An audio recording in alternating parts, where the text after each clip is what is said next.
sou a Roberta Campos, eu sou professora e mestre em História pela Universidade Rural do Rio de Janeiro. A minha especialização é a História da Aldeia Indígena de Itaguaí, mas hoje aqui a gente vai fazer uma aula sobre todo o processo histórico e, digamos assim, pré-histórico, né, da cidade de Itaguaí. O objetivo dessa aula é servir de base para os professores em sala de aula, né, a partir de uma pesquisa que a gente fez arduamente durante 2 anos. E vamos lá, espero que vocês gostem e aprendam com essa aula.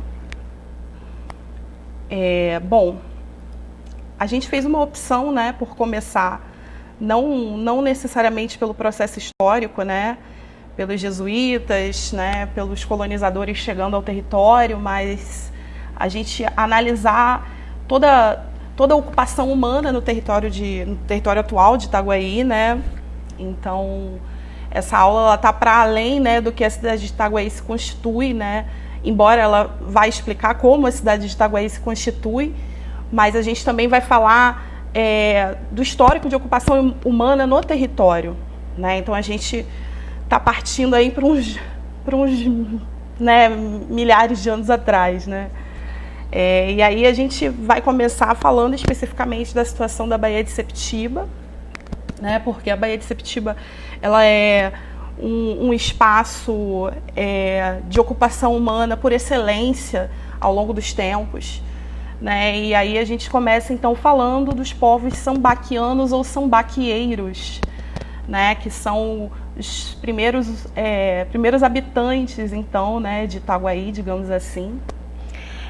Bom, primeiro, o que são sambaquis, né? Sambaquis, né, vem do tupi-guarani, que significa tamba-masqui, que é o amontoado de conchas, né? Os arqueólogos, né, têm pesquisado sobre esses espaços e, assim, a conclusão até esse momento é que tinha a ver com os rituais, né, desses povos, a alimentação, o cotidiano deles, né, que se alimentavam de animais marinhos, de peixes, né, de crustáceos e também até de pequenos animais, né, da fauna terrestre, e acumulavam esses restos, né, e também faziam instrumentos de ossos, né, faziam zoólitos, que eram animais esculpidos em pedra, né. Então, assim, a arqueologia vem buscando compreender então quem são esses sambaquis, e Itaguaí é um lugar privilegiado para o estudo deles, inclusive.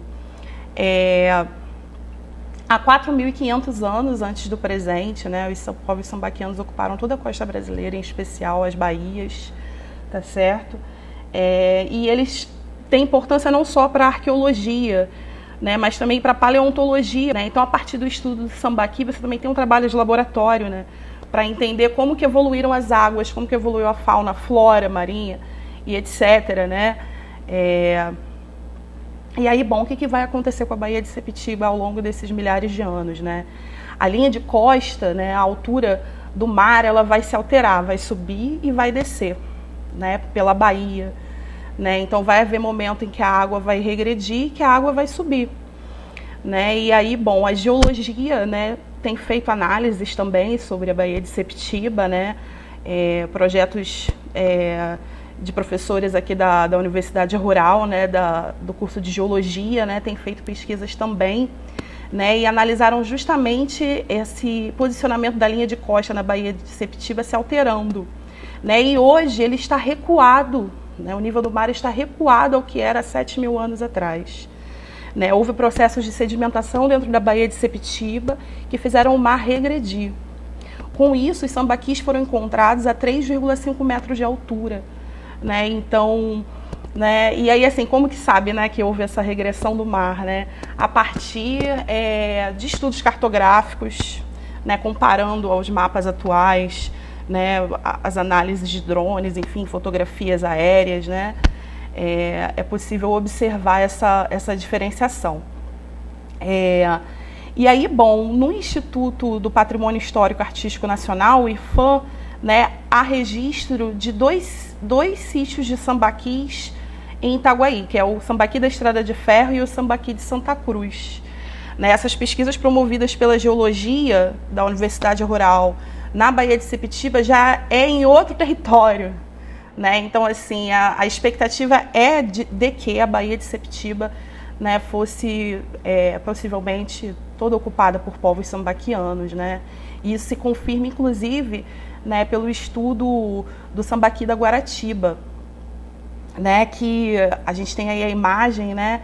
Essa imagem ela foi criada, né, por inteligência artificial, enfim, né, pesquisas do Museu Nacional da UFRJ, né, a partir de fóssil humano de Sambaqui, do Sambaqui da Guaratiba, né, em que foi encontrado 20 fósseis humanos, né, no Sambaqui da Guaratiba. Um deles é esse que a gente vê aí em imagem, que foi chamado de Ernesto, né, em homenagem a um dos pesquisadores, né, se eu não me engano. E temos aí, então, né, não só o conhecimento desses primeiros habitantes do território, mas temos uma foto 3x4, digamos assim, né, de um desses habitantes remotos, né, do território da Baía de Sepetiba. E assim, como viviam, né, então esses sambaquis, né, esses povos sambaquieiros, né? Eles viviam com aproximadamente 50 indivíduos, né? E assim, é muito interessante, né? Eu fiz uma aula recente com o professor Nielson Bezerra e ele falava que os fósseis dos sambaquis você não encontra fundamento de crânio como você encontra entre os povos tupinambás, né? Que são posteriores, né? Porque os povos sambaquis eram povos extremamente pacíficos, né? Provavelmente. Então, assim, né, eu acho que falta um pouco a historiografia também ter esse olhar mais cuidadoso com a arqueologia, né, porque em sala de aula isso é extremamente importante, né, o conteúdo da chamada pré-história, né, que alguns estudiosos como Paulo Seda vai chamar de história antiga do Brasil, né, que eu acho particularmente bastante interessante pensar dessa maneira, é matéria do 6º ano do ensino fundamental, né, então, assim, é muito importante que a gente também analise, né, esses primeiros processos de ocupação humana no território, para além do processo colonial, né? E aí, bom, assim, eles viviam uma economia, sobretudo coletora-pescadora, né? Usavam as conchas e os ossos como recursos do seu cotidiano alimentar e doméstico, né? A gente só vai saber mais dos sambaquis se a gente estudar os sambaquis, na verdade. Então, assim, por enquanto, muitas incógnitas vão permanecer se esses estudos não forem aprofundados, né? E aí, assim, qual é o problema da preservação dos sambaquis no Brasil, né? A maior ameaça aos sambaquis é a extração de areia e cal, né? Então, assim, a dilapidação desse patrimônio arqueológico, né? A nossa ignorância, né, do que é o sambaqui, né? E a negligência dos poderes públicos, né, estão extinguindo esse conhecimento possível sobre a humanidade, né? E, assim, é importante que a gente faça essa menção, né, porque a preservação e o estudo do sambaqui pode favorecer os processos turísticos, né, dentro da cidade, pode favorecer o turismo científico, o ecoturismo, né? Então, assim, a preservação do sambaqui envolve uma outra forma de ver a sociedade, uma outra forma de ver a cidade de Itaguaí, né? Então, no texto que vai acompanhar essa aula, né, que eu mesma escrevi, eu fiz questão de fazer esse apontamento, né, de como é importante a gente olhar para trás, né, o futuro é ancestral, né, como diria Ailton Krenak. E o exemplo dos sambaquis é fundamental para entender essa lógica, né, dos próprios, né, povos indígenas, do próprio olhar, né, porque né, o que a gente vem vivendo nos dias atuais, né, sobretudo com as mudanças climáticas, né, sobretudo com as formas como o capitalismo vem se apropriando da natureza, né? Então, assim, o estudo dos sambaquis tem muito a ensinar a gente, né? Então, né, por isso eu fiz questão de começar por eles. Né? E aí, na sequência, a gente tem, então, né, os povos tupinambás, né? Na verdade, as evidências arqueológicas vão apontar vestígios de populações de origem tupi-guarani. Né? Os povos indígenas, eles têm 4 troncos linguísticos só no Brasil. Né? Desses troncos linguísticos, você tem subdivisões étnicas, de família, de conflitos, né, entre grupos. Então, você tem uma variedade muito grande, né, dos grupos indígenas, né, no nosso país. E os tupinambás, né, são considerados a maioria nessa região costeira, né, de São Vicente, que é em São Paulo, né, se eu não me engano, até a Bahia, né, ou até mais ao norte. Enfim, era justamente o grupo que ia ocupar essa região, o povo que encontrou, né, com os povos europeus ali, né, a partir de 1500. Né? E assim, as obras do Arco Metropolitano revelaram uma quantidade imensa, né, de aldeias na região, né, da borda da Baixada Fluminense, né? E assim, essa pesquisa começou a ser realizada a partir de 2009 pelo Instituto de Arqueologia Brasileiro, o IAB, né? E o IAB apenas pesquisou nas partes, né, laterais do Arco Metropolitano, né? E assim, se essas pesquisas forem expandidas, a gente vai conseguir observar mais ainda sobre essa ocupação tupinambá, né? E essas aldeias que foram encontradas, porque é isso, né? Essa é a realidade. Encontrou-se aldeias, né, de grande porte na região de Itaguaí, Seropédica. Já eu vou chegar aqui o nome delas: Aldeia Japeri, Aldeia Itaguaçu, Aldeia das Igaçabas e Aldeia Mundaba. Esses nomes foram dados pelos arqueólogos, né, e foram registrados assim também, né, no IFAM. E aí, bom, como se sabe, né, a partir, né, das cerâmicas de origem tupi-guarani, né, as chamadas igaçabas ou camucins, né, que são as caixas funerárias, né, dos povos tupinambá, feito como vasos de barro, né, e além dessas urnas funerárias, todos os instrumentos do cotidiano deles, né, panelas, vasilhames, etc, etc, né, e cada um desses artefatos tem uma forma, né, de ser preparado, né, e assim a arqueologia entende que quem preparava esses artefatos de cerâmica eram as mulheres indígenas, né, elas eram responsáveis tanto pela agricultura como pela confecção desses instrumentos, desses objetos do cotidiano dos povos tupinambá. E assim, toda a Baía de Guanabara, as suas cercanias, né, a arqueologia acredita que começou a ser ocupada por povos indígenas desde o início da era cristã. Né? Já o Vale do Rio Guandu, que é justamente onde a pesquisa do Instituto de Arqueologia Brasileira se concentrou, acredita-se que a ocupação dessa região tenha se dado ali no século XV. Então, são esses grupos, essas aldeias pesquisadas pelo IAB, que guardavam, né, os instrumentos dos povos que viveram o processo de colonização. Tá? E, bom, como viviam essas comunidades de origem tupi-guarani, né, possivelmente tupinambá? Uma economia comunal, né, como o Ondemar Dias, que é um dos responsáveis por essa pesquisa, inclusive, salientou.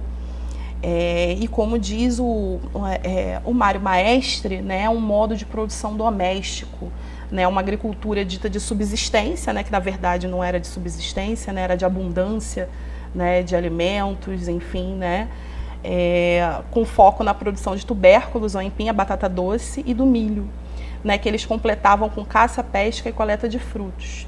Né. Esses povos eles também apreciavam muito a bebida, né, feita de mandioca e, enfim, outras frutas, etc., que era o cauim. Né? E aí, assim, o cauim, uma bebida fermentada, né, e que era apreciada em todos os momentos de sociabilidade, né, dos povos tupinambá.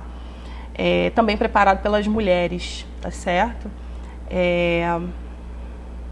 E aí, em Itaguaí, especificamente, encontraram essas cerâmicas tupi-guarani num sítio denominado Mato dos Índios 4, que é na Serra de Itaguaí, numa região banhada pelo rio Mazomba. E aí, assim, mais uma vez ressaltar que a pesquisa do Arco Metropolitano, feita pelos arqueólogos, ela se concentrou nas imediações, né? Ou seja, toda a região é eminentemente bastante relevante para a arqueologia, né? E para essa história antiga dos povos indígenas no Brasil. Aí nessa imagem a gente vê Cunhambebe, que era a liderança, né, do povo tupinambá mais especificamente na região de Angra dos Reis, né? Foi visitado, né, por André TV, um cronista da época, né? E desenhado aí, né, como essa liderança. Líder Tupinambá da Costa Verde, que liderou a Confederação dos Tamoios na região, né? A Confederação Tamoia também é pouco estudada, né? Principalmente nesse território da Baía de Sepetiba, né? Então também, na realidade, ao longo de todas essas apresentações, a gente vai tentar ressaltar as lacunas que ainda existem, né, na pesquisa historiográfica para esses territórios da Baixada Fluminense, né? E essa situação, né, dos conflitos ali no século XVI entre europeus e povos indígenas é um dos elementos que ainda falta pesquisar, ainda falta compreender com mais profundidade, e eu acredito que a arqueologia pode fornecer pistas bastante importantes para nós historiadores, né? E aí, bom, dando prosseguimento, chegamos então aí no século XVI, né, nesse processo de invasão e conquista. E aí ressaltar, né, que não tem descobrimento, que não tem achamento, né, que de fato o que se concretizou foi um processo de invasão e conquista do território, né, progressivamente pelos portugueses, que foram vencendo, né, franceses, holandeses, etc. E aí primeiro vou começar pela imagem, né? Essa imagem, ela é uma fotografia que está em uma resolução ruim, né, assim, do desfile da Escola de Samba Acadêmicos de Santa Cruz no Carnaval de 2004, com o enredo Nas Páginas do Brasil, Santa Cruz escreve sua história. E aí quem aparece ali nesse carro, que eu acho que é o abre-alas, né, da escola, né, não sei se vocês estão vendo, um homem branco com um chapéu, né, é a representação de Cristóvão Monteiro, né? E aí, quem foi Cristóvão Monteiro? Cristóvão Monteiro foi um dos conquistadores da região de São Vicente, né, da região de São Paulo, né, ali da região mais ao norte de São Paulo. Na sequência, né, ali mais ou menos em 1560, 1565, né, que é o período de conquista da Baía de Guanabara, né, ele luta, né, ali pelos portugueses e é agraciado com várias sesmarias no Rio de Janeiro, né? Ele vai abocanhar uma grande fatia de terras na região, inclusive a região de Itaguaí, né, a região de Campo Grande, Itaguaí, Queimados, e várias outras regiões, né? Tem como primeiro senhor, digamos assim, né, o Cristóvão Monteiro. Não encontrei a data de nascimento, né? Falecido em 1573. Né? Ele vai requerer essa sesmaria originária, né, da região, dizendo que combateria os contrários. E aí, quem são esses contrários, né? Outros grupos europeus, franceses, sobretudo, né, que ocupavam o Rio de Janeiro também, nesse período ainda em que a conquista não estava definida, não estava dada. Né? E aí ele diz, né? Guerrear convém saber, desde Cúpia e Guera, aldeia que foi dos índios, até Guaratiba. Né? Então, em 1567, ele anunciava que havia uma aldeia que foi dos índios em Itaguaí. Né? Então, assim, o que aconteceu de 1500 a 1567 é uma lacuna. Né? A gente precisa fazer essa pesquisa e entender o que se sucedeu. Inclusive a própria compreensão da conquista da Baía de Sepetiba, porque a conquista da Baía de Guanabara a gente tem inúmeras pesquisas, né? Porque dá-se na formação, né, da cidade do Rio de Janeiro. Mas e os processos de conquista da Baía de Sepetiba? Como que se deram, né? Permanece sendo uma lacuna para a gente. Então eu tentei trazer aqui o que foi possível encontrar nesse momento, né? Já que a ciência ela trabalha, né, com um universo de possibilidade, né? Então, o que eu consegui encontrar nesses 2 anos, né, dentro dessa pesquisa, né, eu trouxe aqui para apresentar para vocês e está integralmente no meu texto, tá ok? Após a morte do Cristóvão Monteiro, sua filha, Marquesa Ferreira, doa suas terras aos jesuítas para o Curral dos Padres. Né? Então, assim, falar da história de Itaguaí é falar da história da Fazenda de Santa Cruz também, né, porque Itaguaí pertenceu à Fazenda de Santa Cruz. Então, tanto nessa aula como na aula de seropédica, que também sou eu que vou realizar, a gente vai falar um pouquinho também da história da Fazenda de Santa Cruz aqui, tá ok? E aí, bom, os inacianos, os jesuítas, né, recebem mais doações além das terras que pertenciam a Cristóvão Monteiro, né? Vão fazer permutas também, chegando à constituição da chamada gigantesca, né, Fazenda de Santa Cruz, lá no iniciozinho do século XVII, da Baía de Sepitiba, possivelmente até o território de Vassouras. Então era uma gigantesca fazenda, na verdade, né? E essas partes dos sertões, né, eram partes ainda desconhecidas, né, pelos portugueses. Eu vou falar melhor disso já sobre o conceito de sertão, né, porque esse também é um conceito importante para entender a história colonial brasileira, o conceito de sertão, né? E aí, bom, a ilha de Marambaia foi dominada por franceses em 1605. Essa é uma informação bastante escassa que eu encontrei, né? E pelos holandeses em 1608. Né? Os holandeses estavam tentando dominar o território através do almirante Joris von Spielbergen. Né? Acredita-se que foi a família Correia de Sá que tem expulsado esses outros europeus da Baía de Sepitiba. Né? A família Correia de Sá, gente, ela é muito poderosa no período colonial, né? Principalmente no sul da colônia. Né? Ela começa ali, né, sendo uma das primeiras elites, né, a dominar o território, e ela vai se tornar, né, importante na governança colonial, né? Inclusive, né, os primeiros homens dessa família que vêm para cá, para o Rio de Janeiro, que vêm para a região sul da colônia, se casam com mulheres indígenas, né? E com isso eles acumulam um cabedal indígena, né? Assim, porque quando a gente fala de história indígena, a gente parte ainda de um princípio de que exista uma dicotomia, né? E na verdade essa dicotomia ela existe, mas ela tem nuances, não é verdade? Né? Então, uma forma da gente entender a história indígena é perceber, né, que os povos indígenas tinham agência própria, política própria, necessidades próprias, decisões próprias. Né? Então, os povos indígenas eles vão buscar as suas próprias estratégias de sobrevivência, luta e resistência. Né? Então, assim, a família Correia de Sá, por exemplo, ela vai ter uma relação muito profunda com os povos indígenas, né? Mas isso porque ela, obviamente, abriu possibilidades de sobrevivência para determinados grupos indígenas e, em troca, recebeu ali a aliança militar, por exemplo, né? Então, você também tem um exemplo, por exemplo, é a Revolta da Cachaça, que vai acontecer no Rio de Janeiro, né? E essa Revolta da Cachaça, um dos homens, um dos poderosos da família de Sá, estava sendo questionado por outros, porque parece que ele controlava ali o peso do açúcar, né? E há uma revolta contra ele. E grupos indígenas chamados flecheiros vêm marchando até o Rio de Janeiro em apoio à família Correia de Sá, né? Então, assim, você tem grupos indígenas que estavam na busca da sua própria estratégia, né? E muitas vezes isso significava aliança com determinados grupos europeus, tá certo? A própria Fundação do Rio de Janeiro, que é pesquisada pela professora Maria Regina Celestino de Almeida, vai analisar com maestria a política indígena, né? Que é considerar, de fato, os povos indígenas como senhores do seu próprio destino, não é verdade?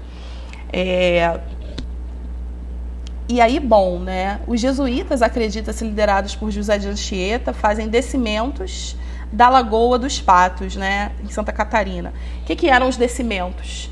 Né? Tanto os jesuítas como colonizadores europeus faziam descimentos, sobretudo portugueses, tá, gente? Que os descimentos eram ir até a aldeia de origem dos povos indígenas e trazê-los para próximo da colonização, né, fundando um chamado aldeamento colonial. Então a gente tem aí uma distinção entre o que é a aldeia originária, que é a aldeia pertencente aos povos indígenas lá no momento, né, de 1500 e tal, e posteriormente, claro, e os aldeamentos coloniais, que eram formados pelos portugueses, para justamente estabelecer a mão de obra indígena próximo aos redutos coloniais. Né? Obviamente que os povos indígenas que aceitavam fazer esses descimentos tinham as suas exigências, não é verdade? Né? Manter os seus costumes, a sua cultura, a sua língua, a sua forma de vida. Né? Então, eles não iam aceitar viver próximo aos portugueses, oferecer determinado trabalho, se em troca eles não tivessem benefícios para a sua sobrevivência nesse território. Né? E o caso da Fazenda de Santa Cruz é muito esse, porque... Né, funda-se a Fazenda de Santa Cruz no atual bairro de Santa Cruz do Rio de Janeiro. Né, e em Itaguaí você tem, então, a fundação do aldeamento colonial de Itaguaí, que a gente vai falar no próximo, tá certo? No próximo slide. Né, por enquanto aqui eu estou falando só dos descimentos. Um desses descimentos, porque é isso, né? Acredita-se que Cristóvão Monteiro tenha feito essas possíveis primeiras bandeiras. Se não ele, outros, né, fizeram essas primeiras bandeiras e depois ele se torna dono das Seis Marias. Né? Quando ele falece, os jesuítas tomam conta desse território. E aí sim, os Correias de Sá e os jesuítas começam a fazer descimentos para a região da Baía de Sepetiba, para a região de Itaguaí. Né? E aí, inclusive, o Monsenhor Pizarro, eu acho que isso está no próximo slide, eu estou me adiantando. Deixa eu me concentrar no que está aqui, porque aí a gente facilita, né?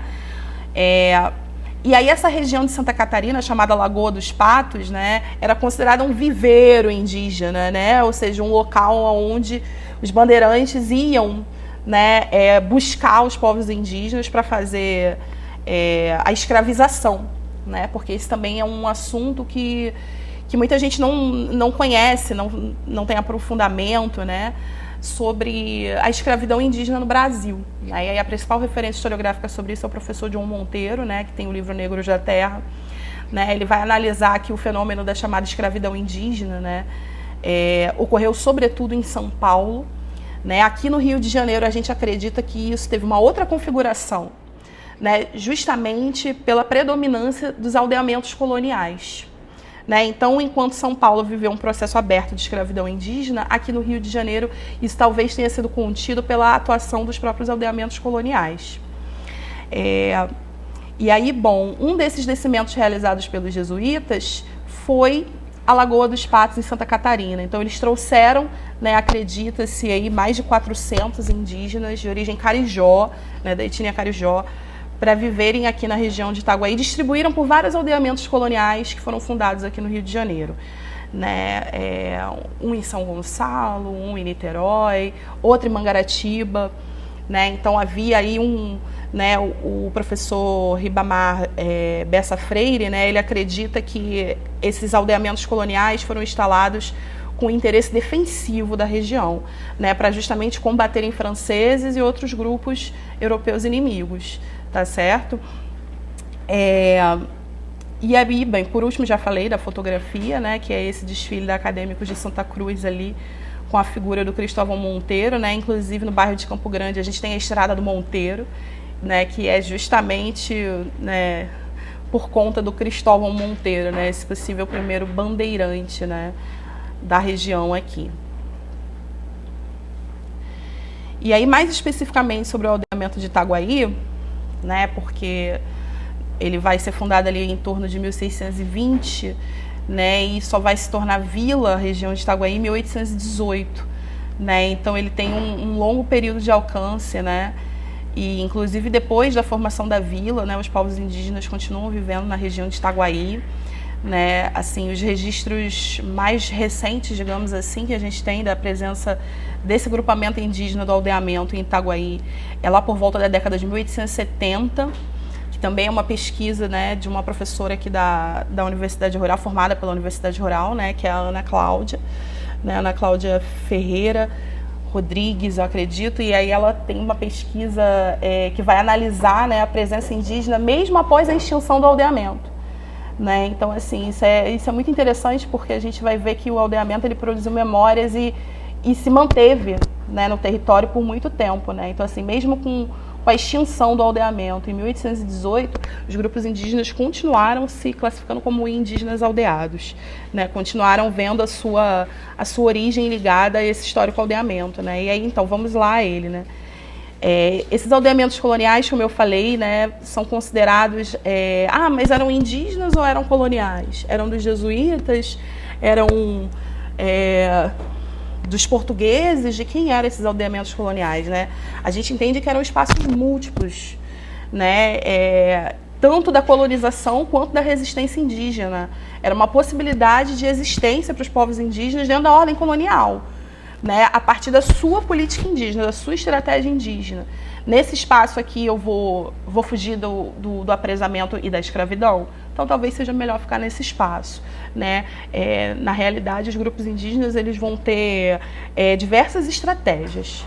Né? E aí cabe a nós, historiadores, analisar o que cada grupo, né, e até mesmo que cada indivíduo optou, né, na sua trajetória ali, nesse universo colonial, né, que obviamente eram não que fosse possibilidades abertas, né?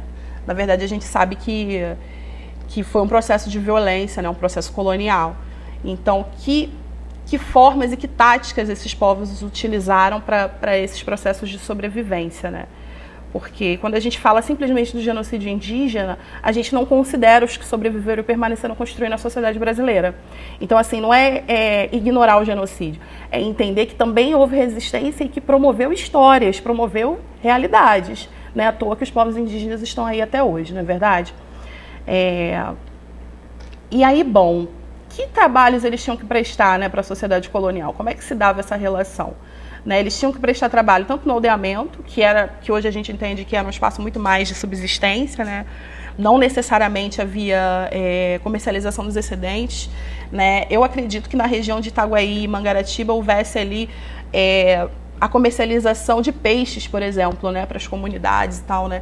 Porque os povos indígenas também eram exímios remadores e pescadores, né? Então eu acredito que ali talvez houvesse esse processo de comercialização. Outra coisa, para os jesuítas, que tinham uma gigantesca fazenda, né? Então, no início, antes da chegada massiva de povos escravizados na região da fazenda de Santa Cruz, acredita-se que os povos indígenas ocuparam ali um espaço muito importante de trabalho na fazenda de Santa Cruz, né? E também para moradores, né? Para senhores coloniais, né? Então, que tinham que pagar jornal, né, que no caso é um salário, né, por esse período de trabalho que os grupamentos indígenas iam exercer na fazenda deles. Isso é um dos motivos de muito conflito na colônia, viu, gente? Porque esses senhores, né, donos de fazenda, muitas vezes não devolviam, né, o indígena para o seu aldeamento colonial. Então você tem também processos, né, contra esse tipo de coisa. Ou casavam com pessoas escravizadas para poder manter o indígena ali próximo, né? E aí isso também é um exemplo da escravidão, né, da população indígena, né? Que ficou, né, segundo João Monteiro, conhecida como escravidão particular, né? Então isso também é um elemento. E aí, bom, prestaram serviços militares também, como eu já falei, né, como exércitos flecheiros, trabalharam em fortalezas. Já no século XIX, eles são recrutados para a Guarda Nacional, né? Então, assim, tem um processo de militarização dos povos indígenas na realidade colonial e imperial, que a historiografia está começando a tentar entender também como que se deu isso, tá certo? E aí, assim, sobre a fundação específica do aldeamento colonial de Itaguaí, né? Existem algumas versões. Né, inicialmente não tinha o nome de São Francisco Xavier de Itaguaí, né, tinha o nome de São Francisco Xavier de Itinga, né, e inicialmente teria sido fixado nas ilhas da Baía de Sepetiba, Jaguanum, Marambá e Itacuruçá, Piaçavera, entre as décadas de 1610 e 1620. Por volta de 1718, um século depois, foi deslocado para o continente e rebatizado com o nome de Aldeia de São Francisco Xavier de Itaguaí. Então você tem um primeiro centenário aí desse aldeamento que chamava-se Itinga e um posterior que chamava-se Itaguaí. Né? E aí a gente acredita que tem uma continuidade. Né? Os aldeamentos muitas vezes passavam por processos de esvaziamento. Né? Isso é reflexo da estratégia indígena, da política indígena. Se viver nesse aldeamento não me interessa, eu vou para o sertão, eu vou para outro lugar. Né? Então, assim... Era muito comum, né? Por exemplo, eu acho que não sei se eu vou falar mais à frente, mas um dos capitães mores do aldeamento de Itaguaí, que é o mais conhecido, e creio eu que é uma das figuras mais interessantes do aldeamento de Itaguaí, né? Que foi o José Pires Tavares. Né? O José Pires Tavares ele tem cartas reclamando, né, que quando foi solicitado o serviço dos indígenas de Itaguaí para a pesca da baleia, eles fugiram, eles não queriam participar da pesca da baleia. Porque, assim, dado que a pesca da baleia é altamente periculoso, né? Assim, enfim, quando se ataca as baleias fêmeas, os machos se voltam contra as embarcações, estouram as embarcações e todo mundo morria, né? Então a pesca de baleia não era um trabalho, assim, né, que recrutava-se muita gente com facilidade, né? Então, quando os indígenas de Itaguaí foram chamados para fazer essa atividade, eles simplesmente fugiram do aldeamento, desistiram, não vamos fazer esse serviço, né? Então, os aldeamentos eles vão passar por processos de constituição, formação, consolidação e esvaziamentos, né? E aí isso é observado também na trajetória do aldeamento de Itaguaí, tá bom? A foto que a gente vê aí é da igreja, né, tombada pelo INEPAC recentemente, né, que foi concluída a sua obra em 1729, né, e foi elevada à paróquia, encomendada sob o orago da aldeia de Itaguaí em 1759. Né, e aí esse título, né, do Tupi-Guarani também tem várias possibilidades, né, porque na documentação, por exemplo, do final do século XVIII, chama-se Tagoaí, então não tem nem o I na frente, né, e aí tem algumas possíveis traduções, né, do Tupi-Guarani. Itaguaí, Lago Entre Pedras; Taguaí ou Taguaí, Água Amarela; e Itaquaí, Rio da Enseada da Pedra. Né? Então tem alguns possíveis significados aí para, né? E assim, o que eu acho interessante nessa mudança de Itinga para Itaguaí é que são dois nomes em Tupi-Guarani, né? Então, mesmo quando houve a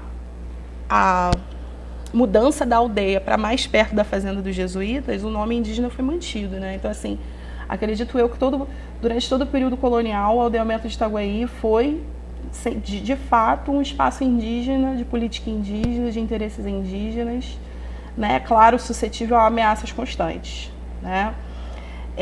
E aí, assim, na minha dissertação de mestrado, eu pude pesquisar isso com mais calma, né, que são as andanças indígenas. E é justamente diferente dos povos escravizados que foram alocados em Santa Cruz, os grupos indígenas do aldeamento de Itaguaí tinham uma vida em constante movimento pelos sertões.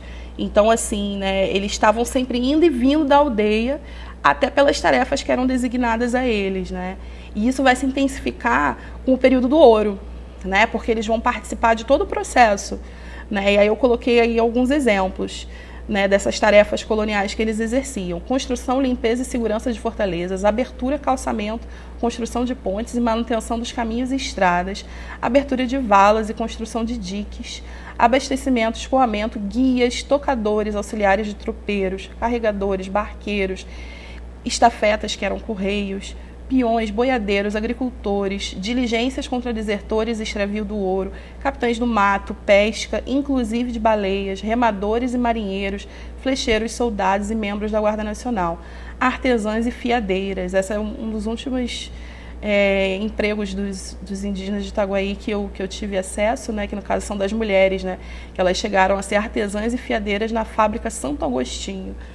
Né? Então, diversas atividades exercidas, né, e muitas delas ligadas ao conhecimento dos sertões da região, né, entre Minas e São Paulo e Rio de Janeiro, tá? E aí, bom, no final eu trouxe aqui, então, né, a controversa figura do capitão-mor de origem indígena, José Pires Tavares, né, e sua luta pela manutenção do aldeamento na década de 1780, que estava sendo, o aldeamento estava sendo ameaçado, né, no final do século XVIII pela própria fazenda de Santa Cruz, né, após a expulsão dos jesuítas, os vice-reis tomam conta da fazenda de Santa Cruz, né, e um desses administradores decide remover o aldeamento, né, e aí isso vira, né, uma questão durante mais de 10 anos dentro do aldeamento de Itaguaí, né, e o capitão-mor, José Pires Tavares, é um dos responsáveis pela manutenção do aldeamento, né. E, assim, eu acho que a figura do José Pires Tavares é muito interessante, assim, eu tenho estudado um pouco mais sobre ele, buscado fontes dele, pretendo publicar artigos sobre esse assunto, porque realmente ele é exemplo de uma liderança indígena em favor da comunidade, né, dessa comunidade, desse aldeamento colonial, né, e bom, né, ele vai conseguir, né, fazer com que o aldeamento seja mantido, né, o aldeamento só vai ser extinto 20 anos depois, 30 anos depois, né, quando ele já não era mais vivo, né, acredito que inclusive só conseguiram extinguir porque ele faleceu, porque se ele tivesse, ele não teria permitido, né, e assim, o José Pires Tavares é um exemplo de indígena que foi à corte, né, ele escreveu cartas para a rainha Dona Maria I, né, o que eu não consigo confirmar é se ele encontrou ela, né, mas de qualquer forma ele tinha o apoio do Marquês de Lavradio, né, e de um capitão de Queimados, né, o capitão Andrade Rondon, né, vou falar dele depois também na aula sobre Queimados, né, ele tinha apoio de uma elite local, né, e conseguiu com isso, né, ir até Portugal para exigir a manutenção do aldeamento, né, e ele consegue, ele tem essa dádiva da rainha Dona Maria I, depois de muita luta, né? E aí, caminhando aqui, a gente vai falar um pouquinho mais agora a respeito desses caminhos para São Paulo e Minas Gerais, né, entrecortado pelos povos indígenas, né?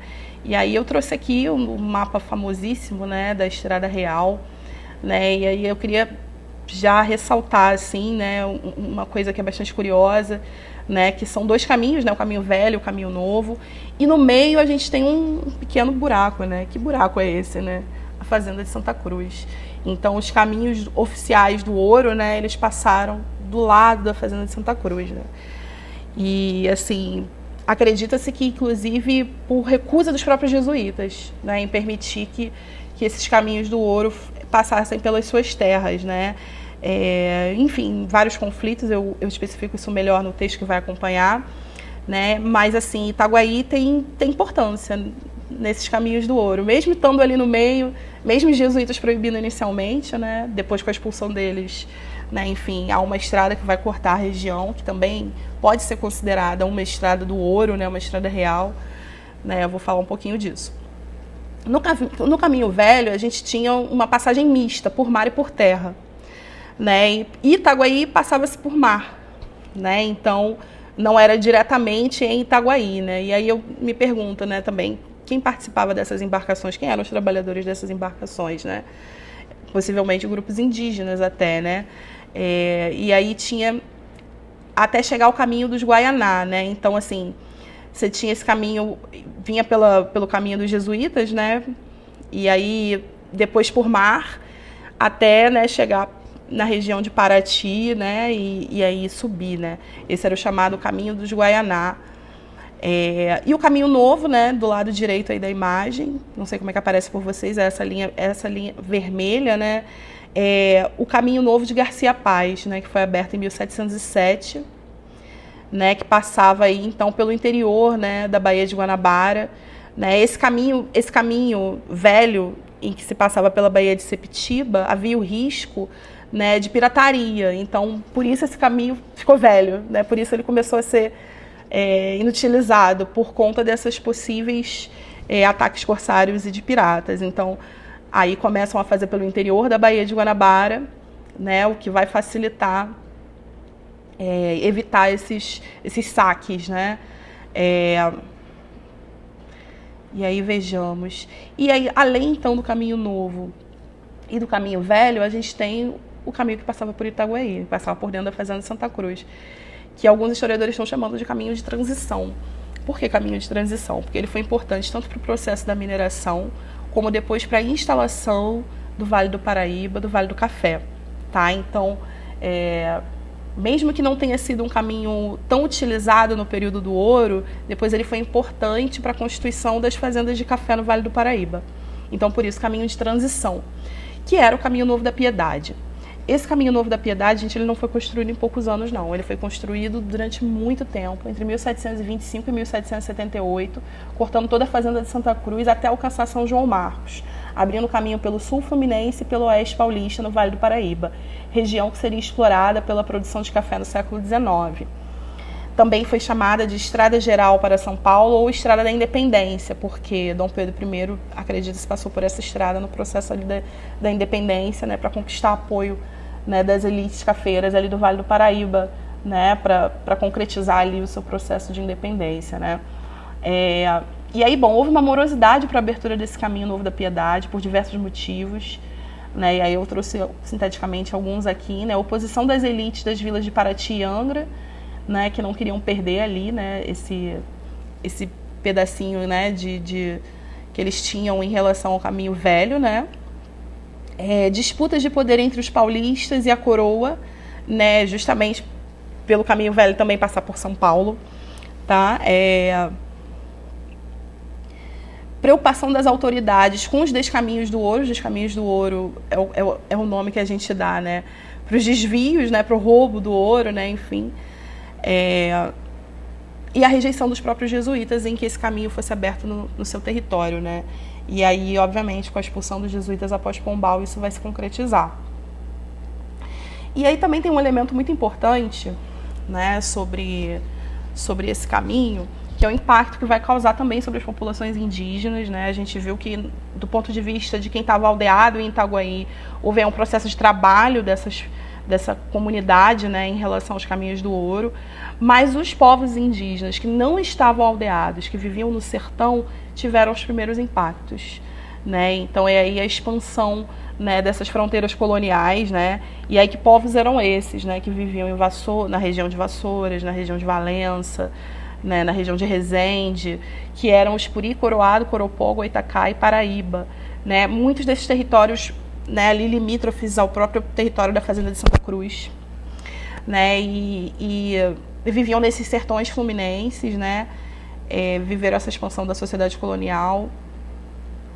E aí é interessante esse processo de dominação dessas regiões, porque as elites, né, da mesma forma, se estabeleciam da mesma forma que no século XVI, né?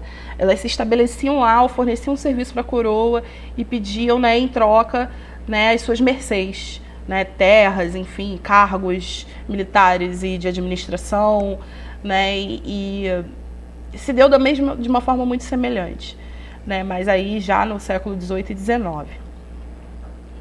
E aí, bom, assim, tem relatos de viajantes no Caminho Novo da Piedade, né, que cortava Santa Cruz e Itaguaí, que vai relatar uma estrada em péssimas condições, assim, né? Vale frisar que nenhuma dessas estradas estava em ótimas condições, né? Embora o Caminho Novo de Garcia Paz fosse mais utilizado, tivesse mais provimentos, né, tivesse estalagens, etc., né, carregadores, animais para serem alugados, etc., né?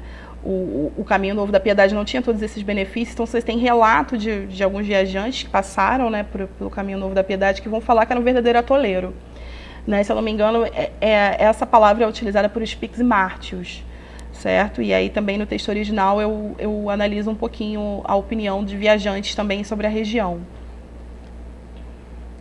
E aí, caminhando aqui, né, a gente vai chegar no século XIX, né, e aí a gente já entra em outro debate, né, vou tentar ser um pouco mais breve,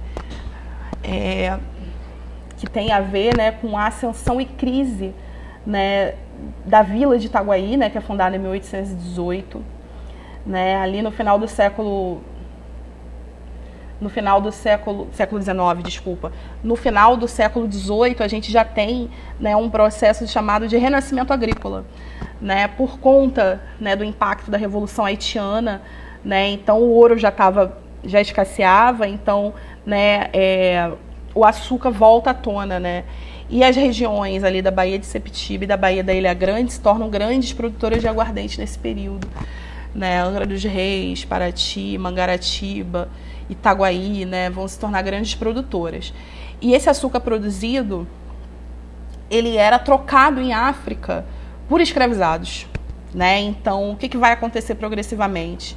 Os chamados homens de grosso trato, né, os comerciantes de escravizados, né, vão começar a comprar engenhos de açúcar, né? Então, eles vão lidar com todo o processo de produção, né? Não somente, né, o transporte das pessoas escravizadas, mas a própria produção de açúcar, que era moeda de troca para esse comércio, né? E isso vai impactar a nossa região, né? Ainda mais pela Fazenda de Santa Cruz, né? Que vai ser considerada, né, a maior propriedade dos jesuítas na América, né? E depois vai se tornar uma das, já no século XIX, sem a presença dos jesuítas, né, mas pertencendo à família real, né, vai ser uma das principais propriedades escravistas do Rio de Janeiro, né? Assim, estima-se que em determinado período o número de escravizados na Fazenda de Santa Cruz ultrapassava as 2.000 pessoas.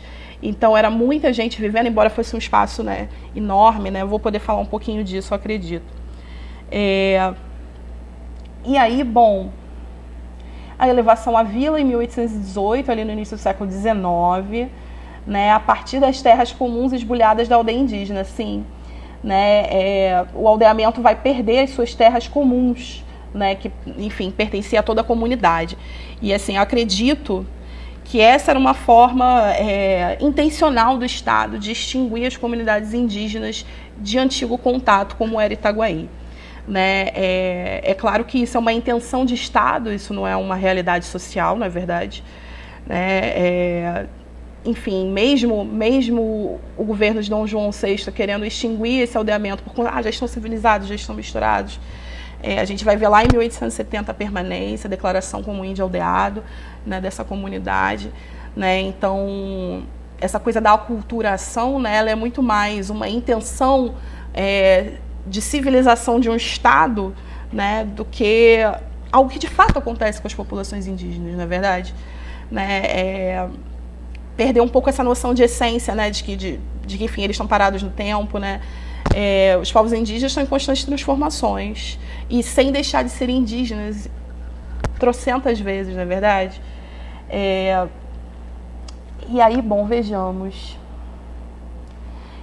Essa vila, né, passou a abarcar 3 freguesias: São Pedro e São Paulo, Ribeirão das Lajes, que atualmente é Paracambi, Nossa Senhora da Conceição do Bananal, que atualmente é Seropédica, e a freguesia de Mangaratiba, que ficou até 1831 só como freguesia da vila de Itaguaí.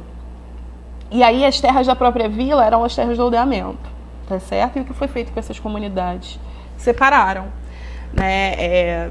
Estabeleceram em pequenas propriedades privadas, né? E, inclusive, essa é uma das formas de ataque à comunidade indígena, né? Você separá-los, você instalar o processo de propriedade privada entre eles, né? No que antes era uma vida comunitária, uma vida conjunta, né? Passa a ser uma vida em roças distantes, né? E aí, enfim, né, os poderes acreditavam que essa era uma forma, então, de resolver, né? Civilizamos, extinguimos os povos indígenas, agora eles fazem parte do mundo colonial, imperial, enfim.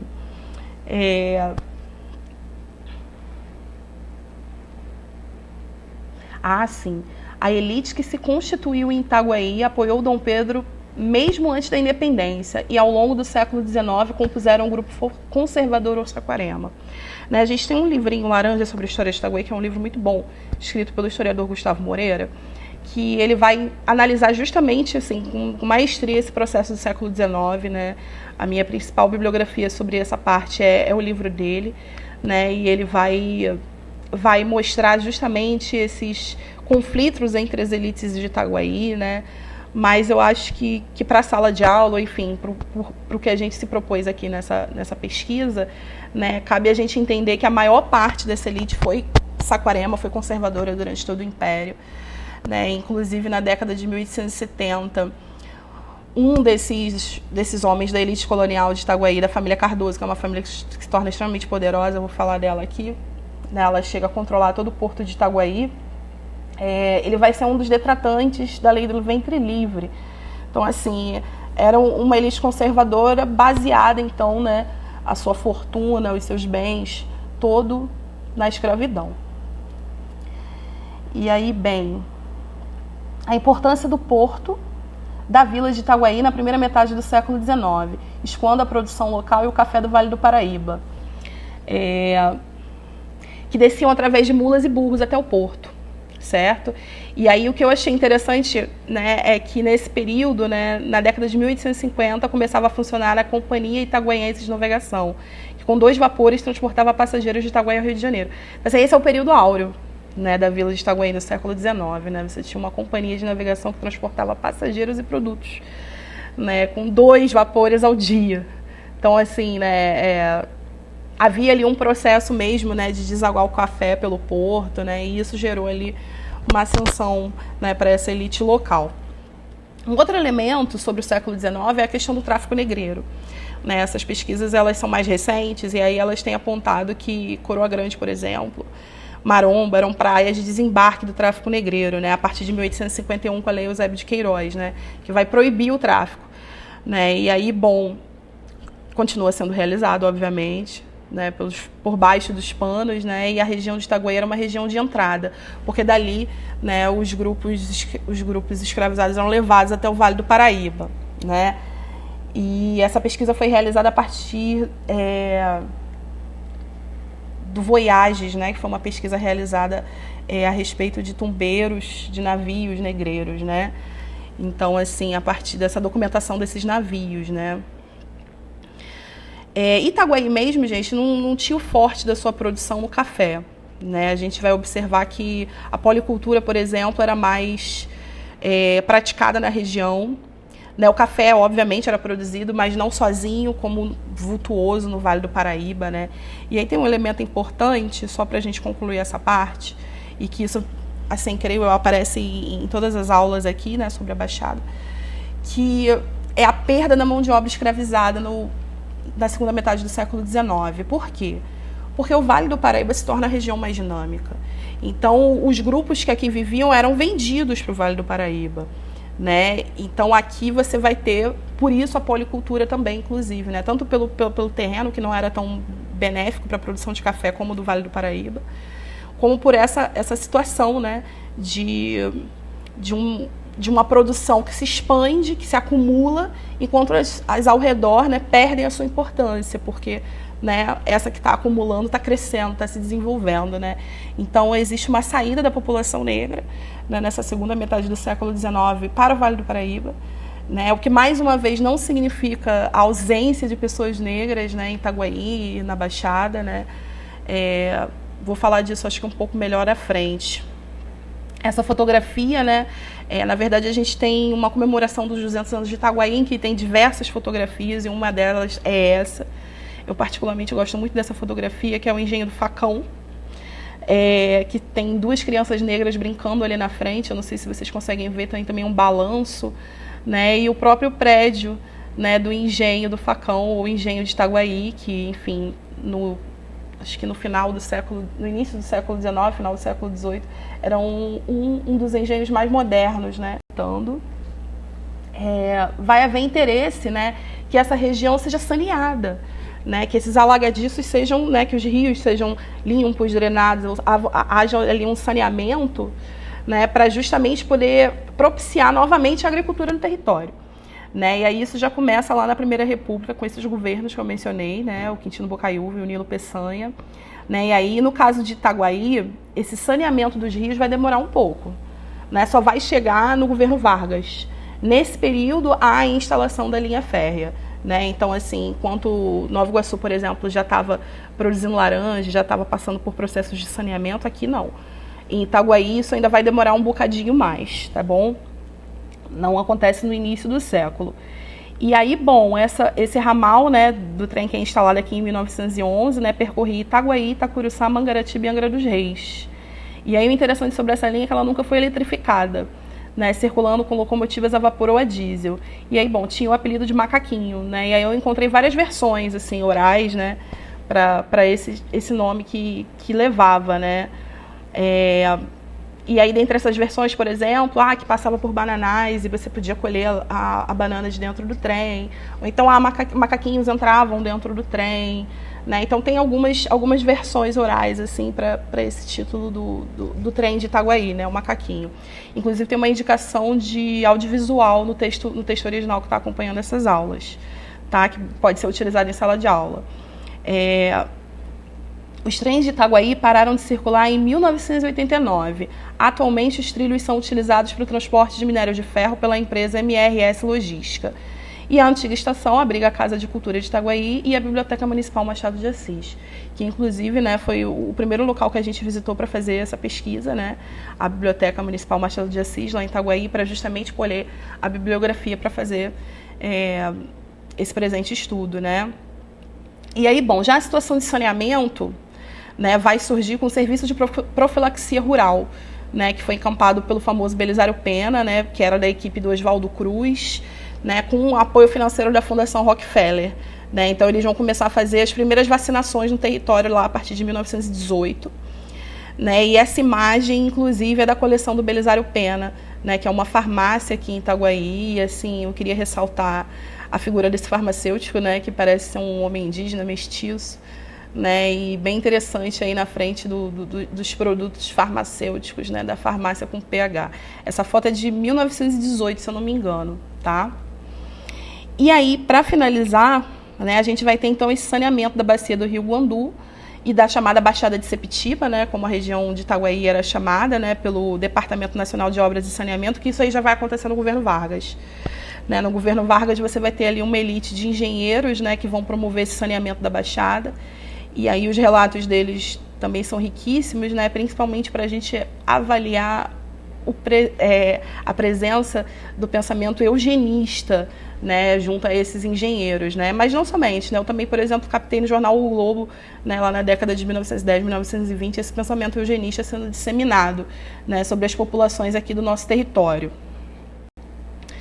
E aí, bom, chegamos nos japoneses, né, que aí também é uma outra fase importante, né, da história de Itaguaí, né, a chegada dos japoneses, né, eles vão chegar no território de Itaguaí, especificamente no contexto da Segunda Guerra Mundial, né, que foi um contexto bastante difícil, né, por conta também da disseminação do período amarelo, né, enfim, quando as forças se definem durante a Segunda Guerra Mundial, né, Getúlio Vargas ingressa ao lado dos aliados, né, ao fechamento de relações diplomáticas com o Japão, né, e isso prejudicou os imigrantes japoneses que viviam aqui no Brasil, né, assim, foi proibido o uso da língua do japonês, né, o uso das escolas que ensinavam japonês, e isso gerou, obviamente, memórias e traumas e conflitos, né, nessa comunidade. Né, a historiadora que desenvolve pesquisas sobre essa colonização japonesa em Itaguaí é a Marilé Inoue. Né, assim, eu utilizei uma entrevista, né, que ela deu, se eu não me engano, para Costa Verde, né, que é uma rádio aqui antiga, né, do território, e aí ela vai apontar vários elementos sobre a colonização japonesa, né, outros eu encontrei em jornais, né, que acho que são legais a gente mencionar aqui. Inicialmente, né, o trabalho das populações japonesas aqui em Itaguaí foi exclusivamente na agricultura, né, em condições adversas de desenvolver a cultura do arroz, verduras, tomates, quiabo, banana, goiaba e mais recentemente o coco. E aí o que é interessante é que a comunidade japonesa não somente trabalhava na agricultura, né, após esse saneamento do território e tal, mas eles desenvolveram qualidades de quiabo e tomate próprios que são amplamente consumidos hoje. Né? Então, assim, você também tem aí um processo de inventividade dessas comunidades, né? De tecnologias desenvolvidas. Mais tarde, eles vão se tornar comerciantes no centro de Itaguaí. Né? Inclusive, vou falar aqui já, né, sobre o Cine Inoue, né, que também tem fotografias interessantes. Né? E aí, assim, essa imagem, por exemplo, que eu trouxe é uma imagem, né, do time de beisebol dos japoneses, né, que se reuniam e treinavam, né, no Bunka Club, né, que também era um espaço, né, e se desenvolve numa seção do Piranema, essa comunidade japonesa. E aí, bom, a sociabilidade dos japoneses também, né, é importante a gente ressaltar isso, né. Em 48, né, quando ocorre o processo de reabertura dos espaços de ensino de língua japonesa, ocorre então a inauguração do Kaikan, em 1952, o Bunka Club também em 52, ambos no Piranema. Os japoneses fundaram o primeiro cinema de Itaguaí, mais especificamente o Sr. Yasuichi Inoue, o famoso Cine Inoue, em que ocorria apresentações de cinema mudo e teatro, de bonecos, de marionetes, além da ocorrência dos Undokai, né, que são os eventos poliesportivos, né, da comunidade japonesa aqui no Brasil. Né, dão muita importância para esses espaços comunitários de lazer, né, os chamados Undokai. Né, e realizaram inúmeros, né, em praças e diversos espaços na cidade.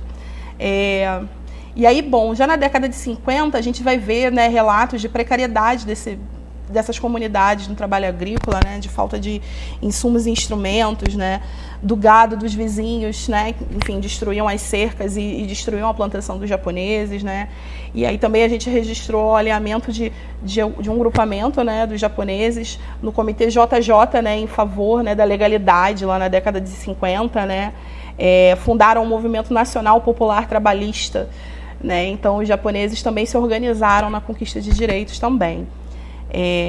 E aí o time de beisebol, né, o Itaguaí Bunka Club. E aí, bom, avançando, né, pelo século XX, isso eu já falei exatamente, né, esse anúncio que está aí é um anúncio do jornal Imprensa Popular. E aí nos anos 70, gente, vale mencionar, isso está no texto de Seropédica, mas eu trouxe aqui na apresentação de Itaguaí, porque é importante também mencionar, né, que esses conflitos da década de 70, né, conflitos por terra com camponeses, né, porque é justamente isso que vai acontecer, poceiros e camponeses que viviam em terras públicas vão ser expulsos por grileiros, etc., né, criada, então, né, na região de Itaguaí, né, vai assumir o bispo Dom Vital Wildering, né? E ele foi muito importante para garantir justamente que indígenas, camponeses, poceiros, enfim, tivessem garantido o direito à terra, não só em Itaguaí, mas em todo o território da Costa Verde, né? Porque enfim, o bispado dele abarcava toda essa região. Né, e aí a pesquisa da professora Gregório, né, que também é uma pesquisa sensacional sobre o papel de uma igreja popular, né, baseada na teologia da libertação. E aí, no caso de Itaguaí, esse bispo progressista que tivemos aqui foi o Dom Vital, tá certo? E assim, eu cheguei a ler, inclusive, alguns textos dele também, um homem inteligentíssimo, né, discutia o ensino religioso, né, vale muito a pena também conhecer um pouquinho a história do Dom Vital. E, inclusive, fotografias, documentação, né, estão organizadas, né, e guardadas, né, na paróquia, né, da qual ele foi o bispo, né, na qual ele chefiou.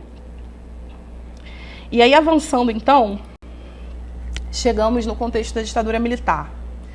Né, deixa eu só... Bom, o período da ditadura militar a gente já vai viver, né, outros conflitos e, assim, como era uma pesquisa muito extensa a ser realizada, porque ela simplesmente não existia, né, não tinha nenhuma bibliografia, né, nenhum autor que discutisse a ditadura em Itaguaí, então eu tive que partir do zero. Então eu fiz escolhas, e a minha escolha foi o golpe de 64. Né, não avancei, e a industrialização, e o processo de industrialização que eu vou falar mais à frente. Foram esses dois elementos em que eu consegui focar ao longo da pesquisa, né? E aí, bom, né, né, os anos 60 se apresenta, então, né, como um momento de acerramento da luta de classes no Brasil. Né, você tinha ali uma bipolarização, né, que é, de fato, a luta de classes, né, um grupo que defendia reformas, né, com caráter nacional, com caráter de desenvolvimentismo, né, e um grupo mais reacionário, conservador, né, que pretendia manter o Brasil nos marcos ali da dependência dos Estados Unidos e tal, né, na lógica da Guerra Fria, né. E aí, bom, João Goulart, né, que tinha aí o projeto trabalhista derrotado em 64, né, com a vitória desse golpismo histórico liberal oligárquico, né, e aí o impacto do ato institucional número 1 já é sentido imediatamente em Itaguaí, assim. Em 2 meses, o prefeito sofre um impeachment, né, ou seja, esse termo é utilizado pelos jornais, né, em 64, impeachment, né, e aí, bom, eu tentei investigar um pouco sobre ele, né, o prefeito Sebastião Conceição, né, que era do Partido Social Trabalhista, um partido extinto logo em seguida pelo AI2, né, que era um partido que orbitava ali a lógica do trabalhismo, do PTB do Jango. E aí, bom, o AI1, ele possibilitou essa prerrogativa de cassação de mandatos, demissão, aposentadoria compulsória e suspensão de direitos políticos por 10 anos. O que seguiu foram expurgos no serviço público e nas fileiras militares. Assim, isso já tem sido observado pela historiografia, né, essa chamada Operação Limpeza pelos jornais, né, que na verdade foram expurgos, né. E aí, assim, pesquisando em documentação a respeito da ditadura, né, principalmente no site Brasil Nunca Mais, eu encontrei listas e listas de militares, né, que justamente foram expurgados nesse imediato de 64, né. E aí não foi diferente nos municípios, né? Nos municípios também houve esse processo de expurgo. E no caso de Itaguaí, isso se mostrou como o impeachment do prefeito. Além do próprio prefeito ter sido retirado do poder, né, ter sofrido esse impeachment, o reitor, né, da Universidade Rural do Brasil, né, que depois veio a ser a Universidade Federal Rural do Rio de Janeiro, também sofre, é exonerado também do seu cargo, né? Inclusive ele é exonerado no mesmo documento que exonera Darcy Ribeiro, do Ministério da Agricultura, que era antropólogo do Ministério da Agricultura, né? O Idérzio Viana, né? E ambos sofrem esses processos de cassação com 2 argumentos. O anticomunismo, porque os dois são acusados de serem comunistas, né? Ao meu ver, eram sociais-democratas, eram trabalhistas no máximo, né? E também pelo argumento anticorrupção, né? E aí a gente entra, inclusive, num tema que é muito caro para a sociedade brasileira hoje, né?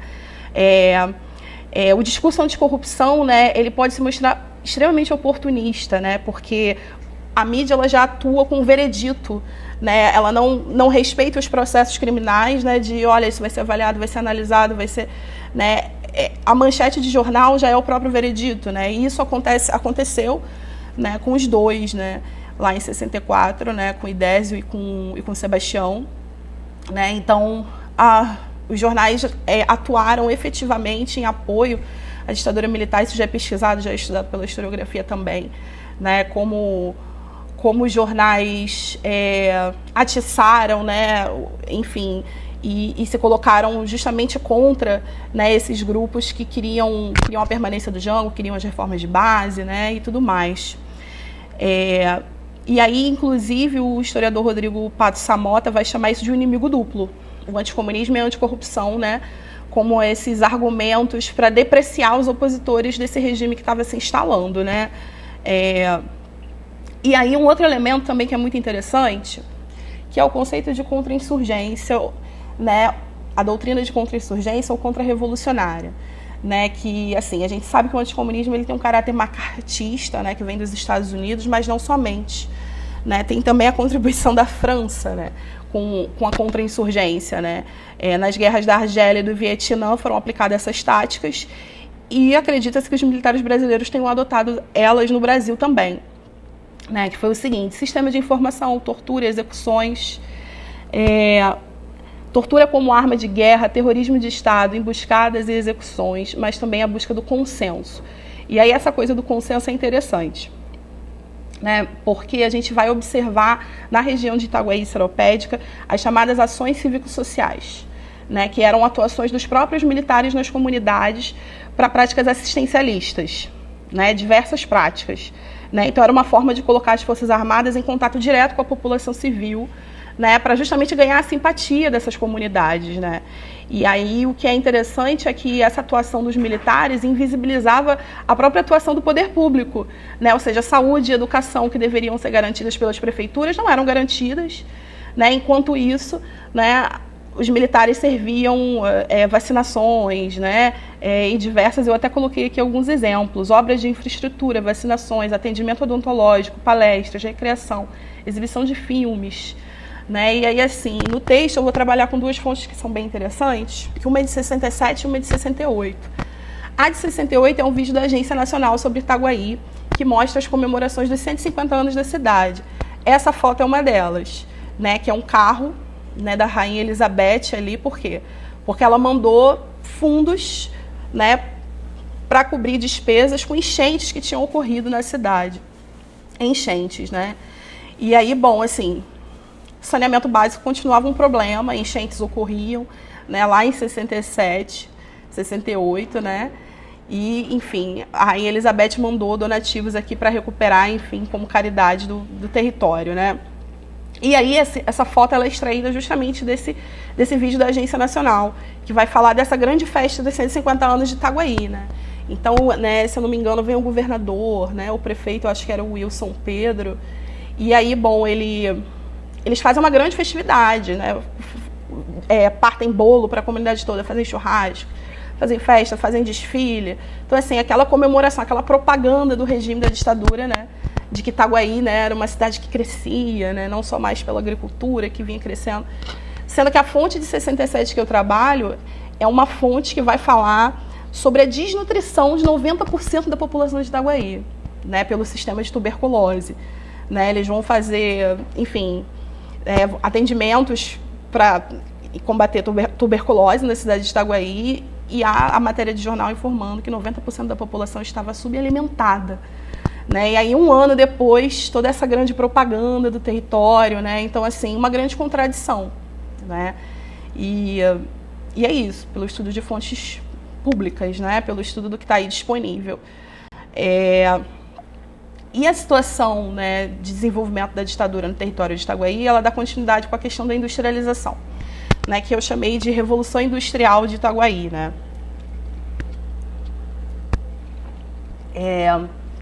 O que vai acontecer, né? A gente, pela Baía de Septiba, né, a região foi vista como de interesse portuário, na verdade.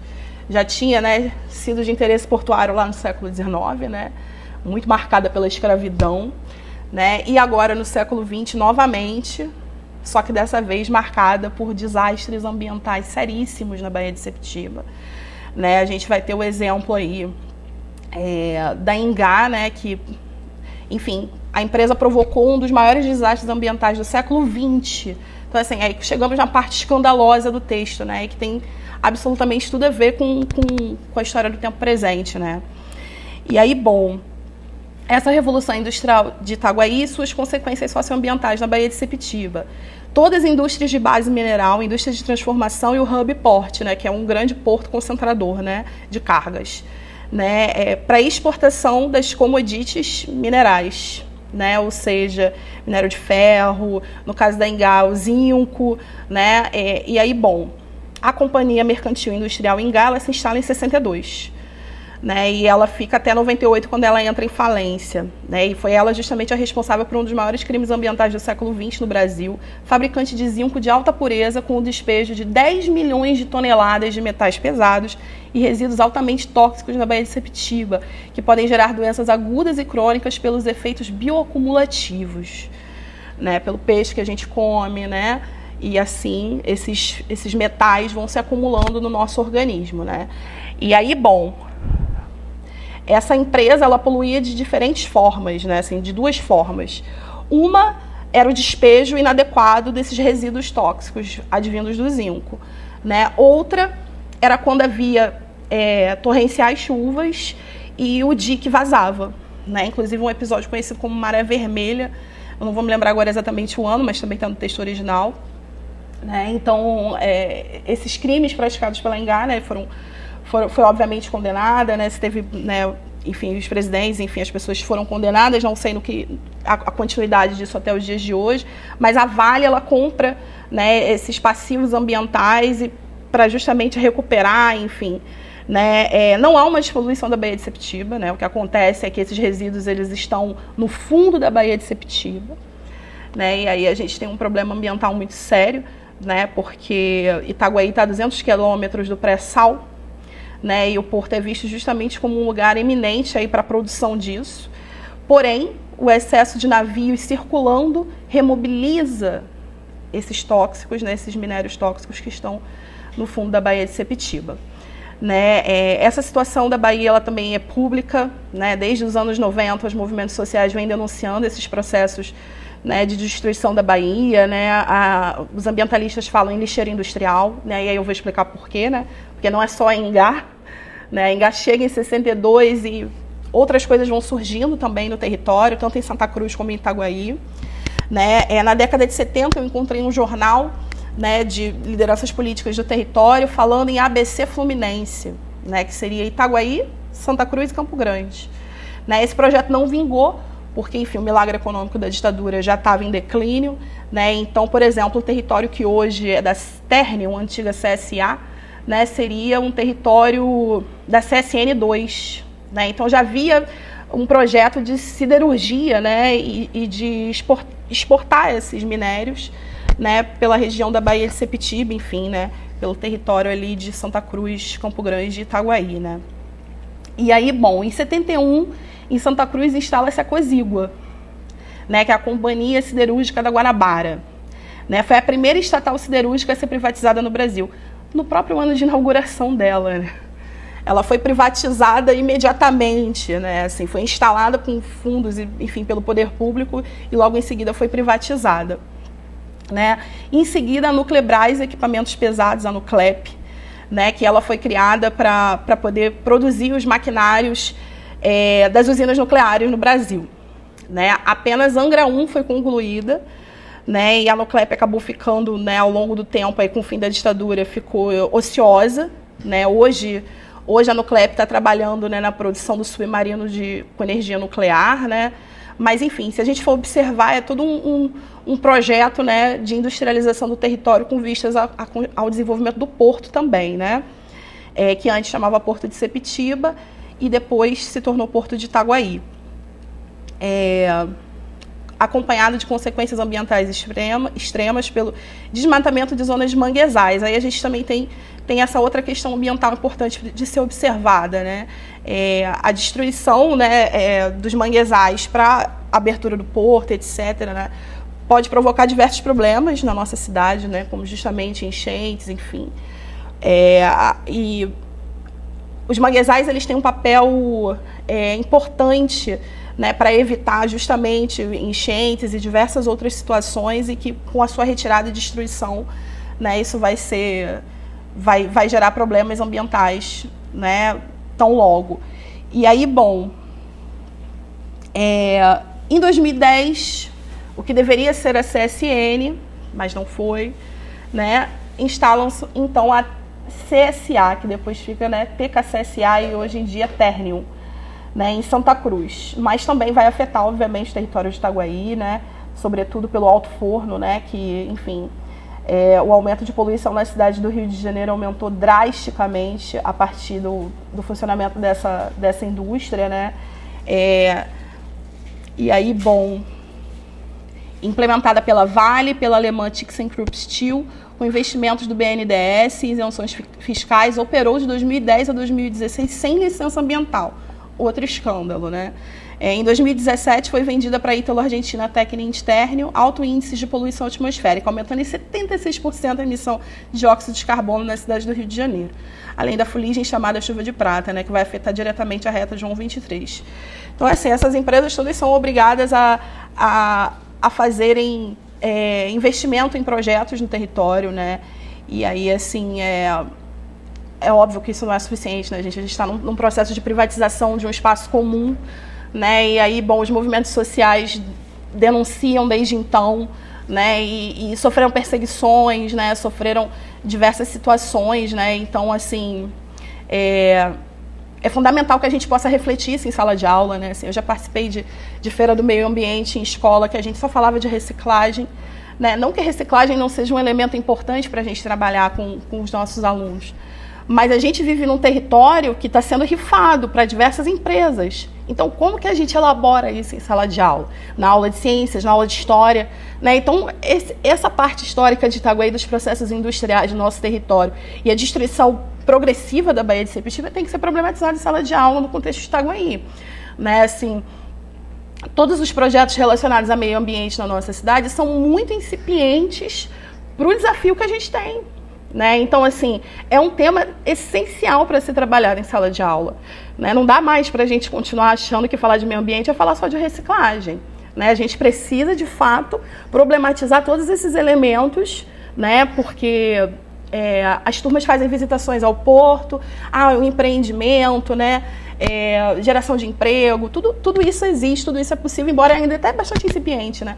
Mas e as consequências ambientais desse processo a longo prazo, né? É necessário que a nossa comunidade esteja atenta para essa realidade, né? Porque, ao meu ver, se constitui aí uma questão de racismo ambiental, né? A gente vive numa cidade com maioria parda e negra, né? Jamais uma indústria como a TKCSA Ternium seria instalada em Londres, né? Ou, enfim, em alguma cidade hoje que está preocupada com o meio ambiente, né? Então, assim, é fundamental, inclusive, a gente trazer a narrativa dos movimentos sociais que vêm denunciando isso desde os anos 90. Né? E, assim,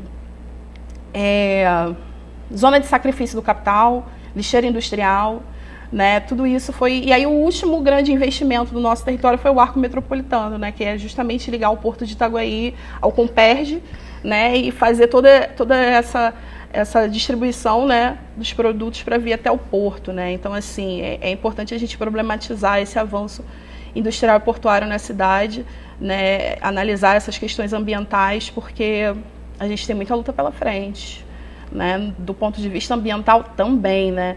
Então, acho que é isso, gente. Eu vou encerrar por aqui. O último slide é a nossa bibliografia básica, que é citada aqui, né? No texto original ela é muito maior, né? A gente conseguiu consultar vários historiadores especialistas, não só historiadores, né? Tem, por exemplo, essa parte da Engá eu utilizei o estudo de uma engenheira, se eu não me engano. Então, assim, arqueólogos, né? Geógrafos, principalmente a geografia, tem uma análise bem mais antiga sobre a história da Baixada do que a gente, né? E aí é necessário a gente começar a olhar, né? Começar a olhar para a história desse território, porque ainda tem muitas lacunas aí para serem para serem escavadas e analisadas, né? E aí agradeço a sua atenção até agora, obrigada e até a próxima.